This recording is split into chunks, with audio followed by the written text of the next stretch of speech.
ایک मर्तबा का जिक्र है। जंगल में हाथी और चूहे के दरमियान एक मामले पर बहस हो गई। बात बढ़ते बढ़ते इस कदर बढ़ गई कि लड़ाई की नौबत आ पहुंची। ऐसे में वो दोनों तीर निकालकर एक दूसरे के मद्दे मुकाबिल आ गए। उनके अतराफ में जंगल के दीगर जानवर भी जमा हो गए और सब ने चूहे का मजाक उड़ाना शुरू कर दिया कि ये चूहा क्या ही इतने बड़े हाथी को हरा सकेगा। एक बंदर हंसते हुए दरख्त की डाल पर छलांग लगाते हुए बोला, चूहे जी, आज तो तुम्हारी शामत है, मेरी तरफ से अलविदा कबूल करो। ये कहकर बंदर और जोर जोर से हंसने लगा। उधर चूहे के अपने दोस्त और दूसरे चूहे भी उस पर लान तान करने लगे और बोले, तुम्हें अपनी जान पर रहम करना चाहिए था। तुमने लड़ाई भी मोल ली तो किसकी? हाथी की।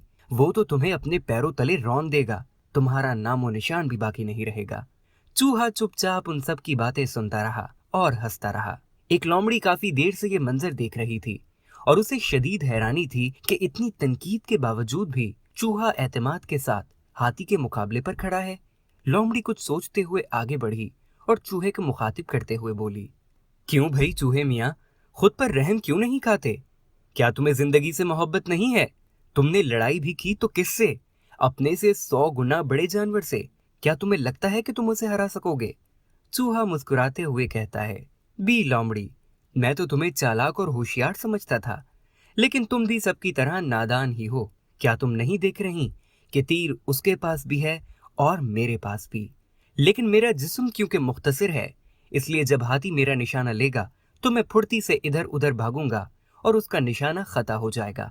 पर जब मैं हाथी का निशाना लूंगा तो वो ना तो फुर्ती से भाग सकेगा और ना ही कहीं छुप सकेगा।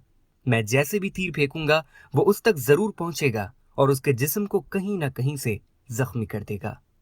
तो देखा दोस्तों, किस तरह चूहे ने नामवाकिफ हालात में भी अपनी जहानत से काम लिया और सबको लाजवाब कर दिया। ऐसा ही इंसान की जिंदगी का भी है। दुनिया में हमेशा ताकतवर कमजोर को दबाने और उन्हें नीचा दिखाने की कोशिश करते हैं, पर अल्लाह ताला ने हम इंसानों को जो सबसे बड़ी ताकत दी है वो महज जिस्मानी सलाहियतें नहीं बल्कि अकल और दानाई है, जिसके दुरुस्त इस्तेमाल से हम मुश्किल से मुश्किल हालात पर भी बाआसानी काबू पा सकते हैं।